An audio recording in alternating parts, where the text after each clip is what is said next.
Baik, Assalamualaikum warahmatullahi wabarakatuh. Baik anak-anak, kita ketemu lagi di video pembelajaran dalam rangka pembelajaran kimia secara daring.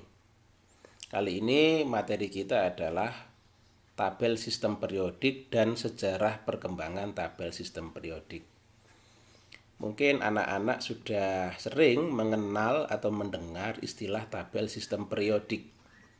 Gambarnya demikian ya. Gambar ini tentu sangat familiar di kalian ya. Dan di SMP mungkin juga pernah dikenalkan. Inilah yang disebut dengan tabel sistem periodik unsur-unsur. Periodic table of elements ya bahasa Inggrisnya. Sebenarnya ini apa sih?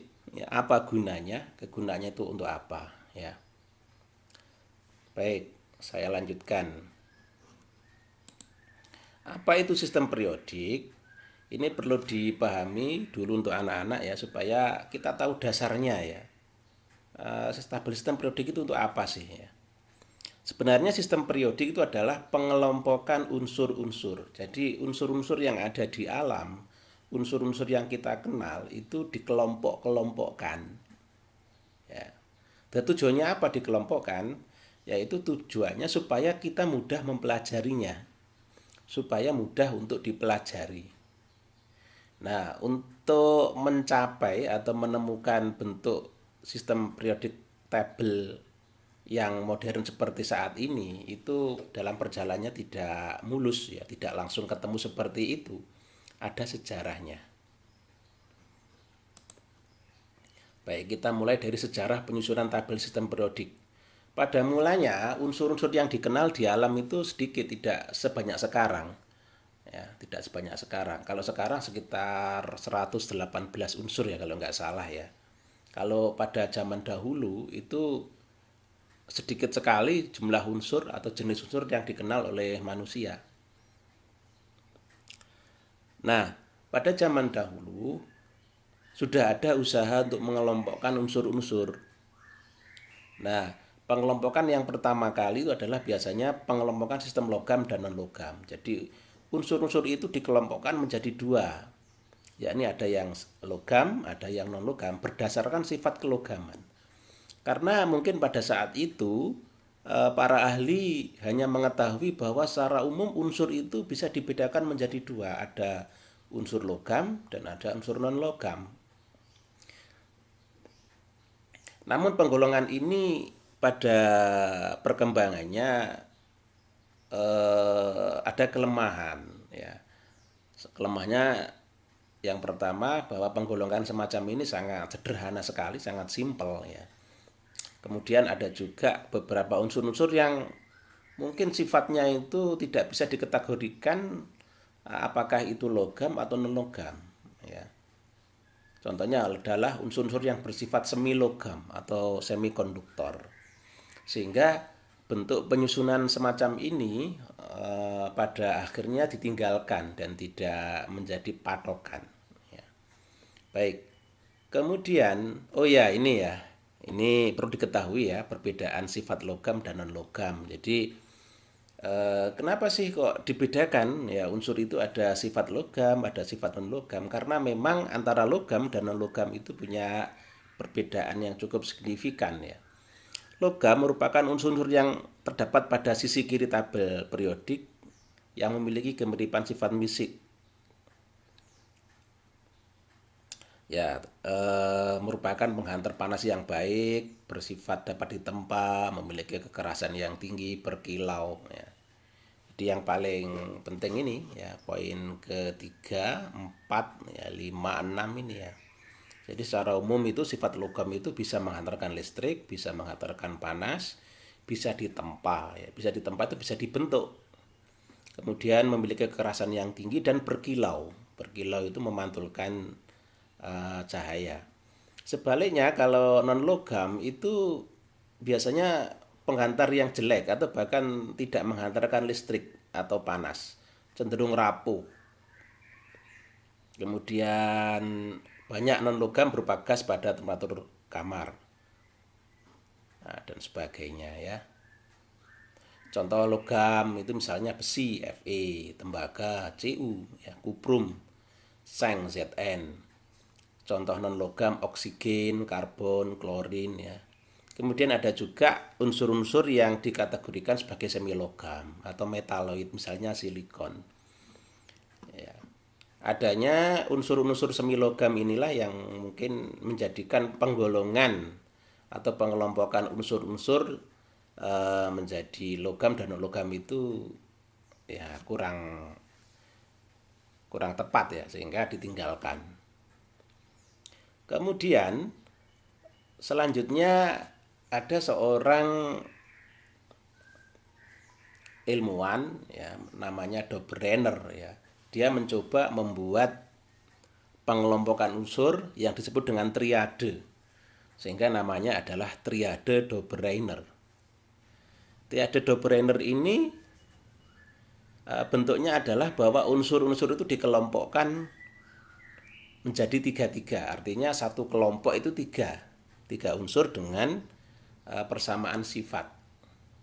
Ya, trio itu tiga artinya ya. Contohnya begini ya. Ini ada satu triade kalsium, strontium, barium. Ini satu triade. Kemudian litium, natrium, kalium. Ini satu triade, satu kelompok. Biasanya dalam triade ini massa atom yang di tengah itu merupakan rata-rata dari dua massa atom yang lain. Contohnya ini ya, ada satu triade kalsium, strontium, barium. Massa atom relatif kalsium 40, strontium 88, barium 137. Ternyata jika massa atom kalsium dan barium ini saya jumlah kemudian saya bagi dua, hasilnya 88,5, hampir mendekati massa atom relatif strontium. Itu ciri khas dari triade. Namun dalam perkembangannya bentuk semacam ini atau pengelompokan yang berbentuk tiga-tiga ini juga pada perjalanannya kurang efektif ya. Karena hanya sedikit sekali unsur yang bisa dimasukkan ke dalam triade-triade ini yang sifatnya sama persis ya, atau hampir sama dalam satu triade, seiring dengan ditemukannya unsur-unsur yang baru ya, yang sebelumnya belum dikenal. Kemudian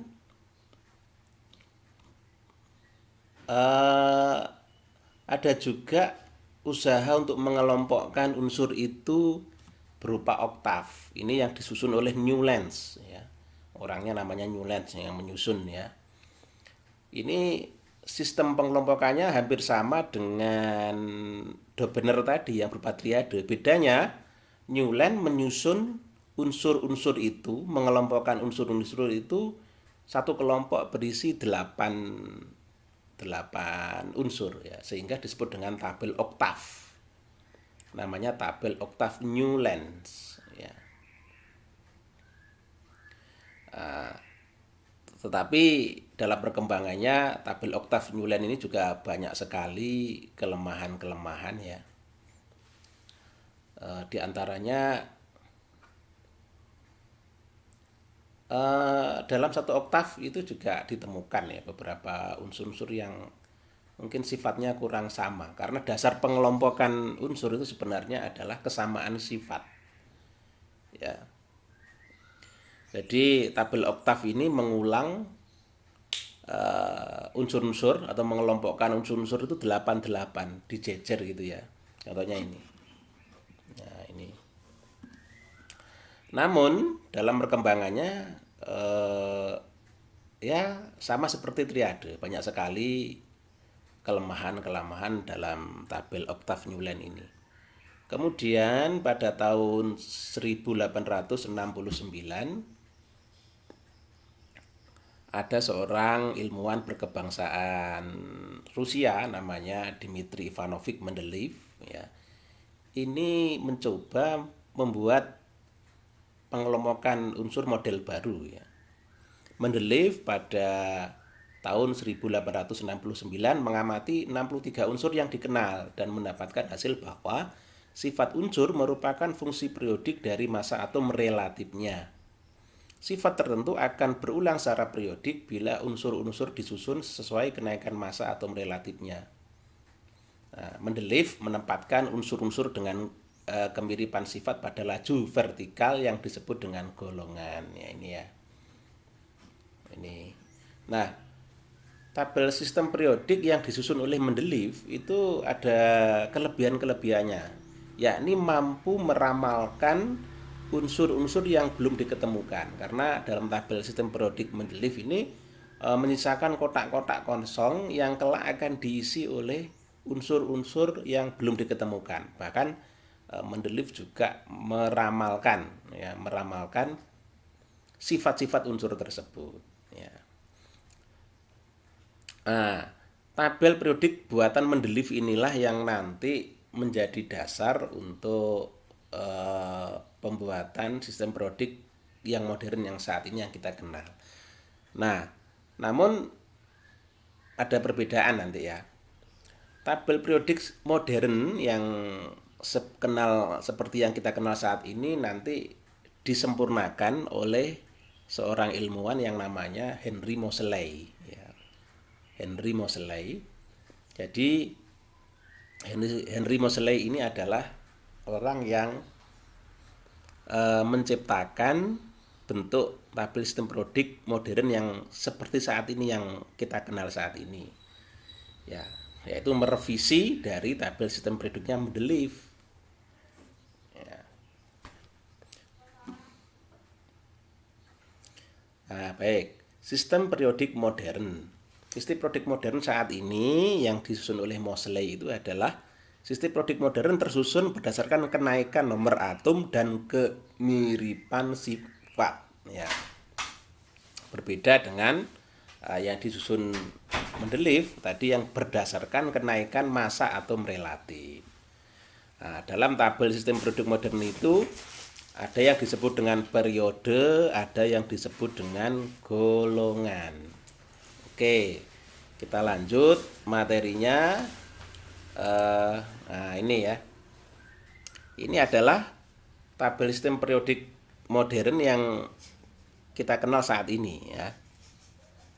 Yang kita kenal saat ini tadi siapa yang menyusun ya? Yang disempurnakan oleh Moseley.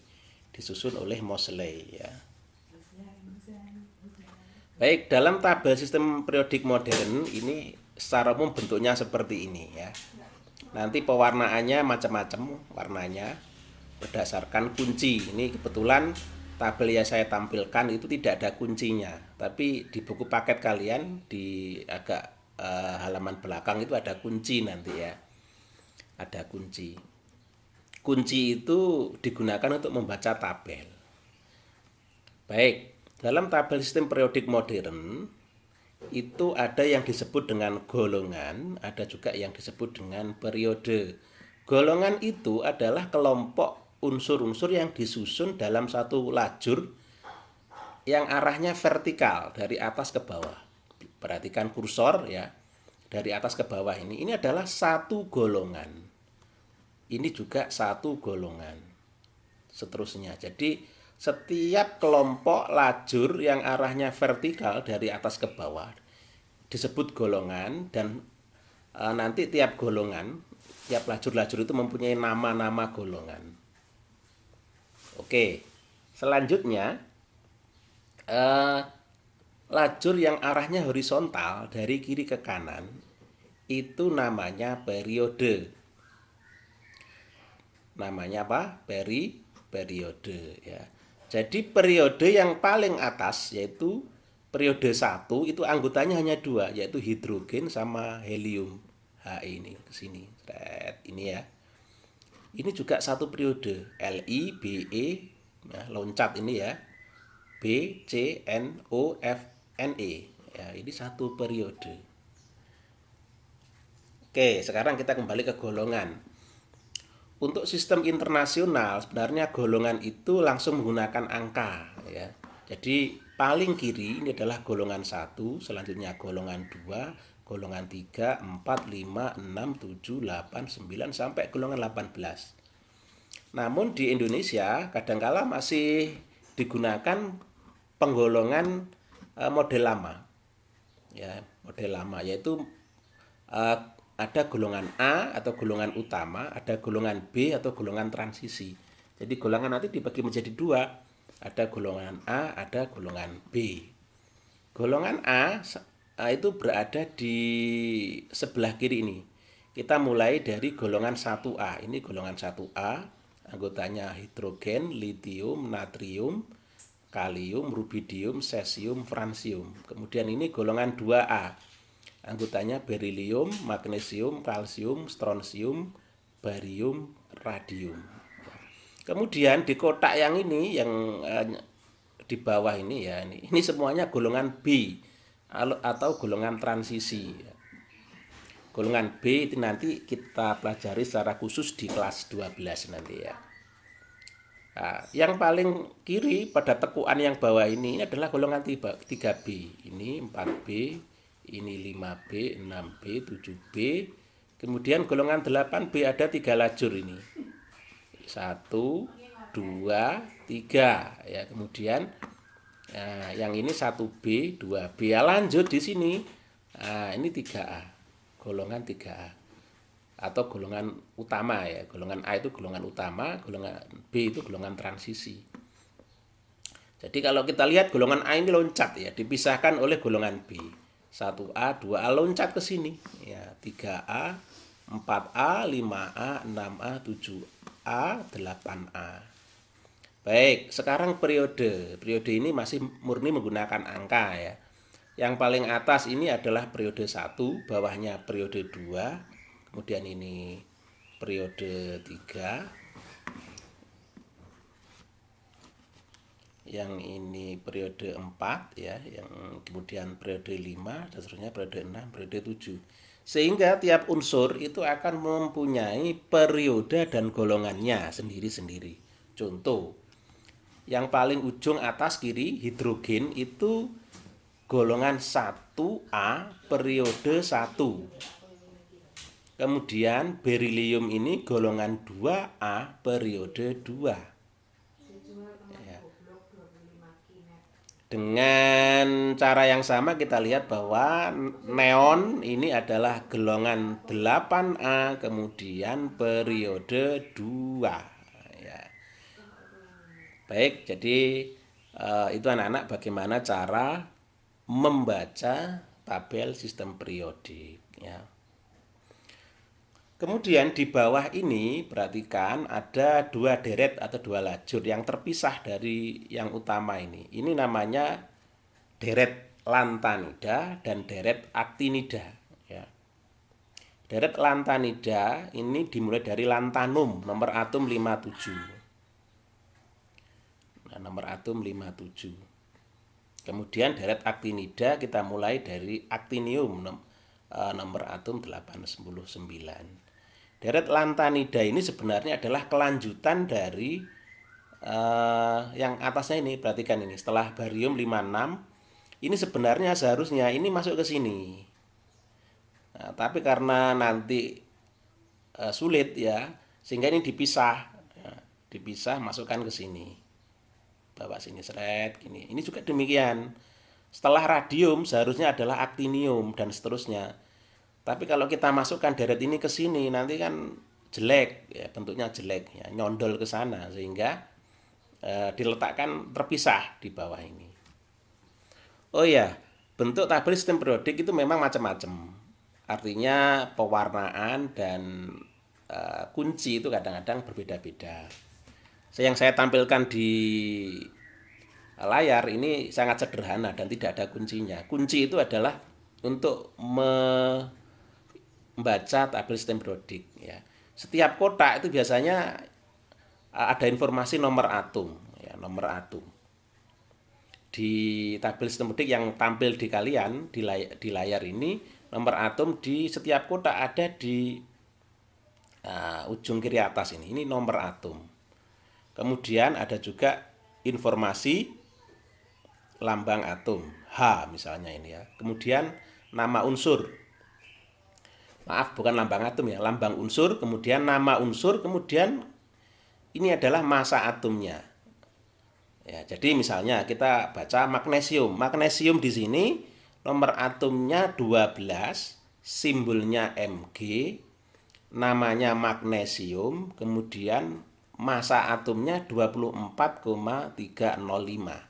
Magnesium itu terletak pada golongan 2A periode 3.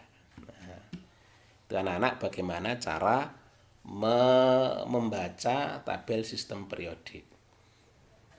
Kemudian kita sedikit mengenal nama-nama golongan, ya. Nama-nama golongan. Khususnya golongan A atau golongan utama itu mempunyai nama. Jadi tidak sekedar 1A, 2A, 3A, 4A, tapi juga ada namanya. Golongan 1A biasanya disebut dengan golongan alkali.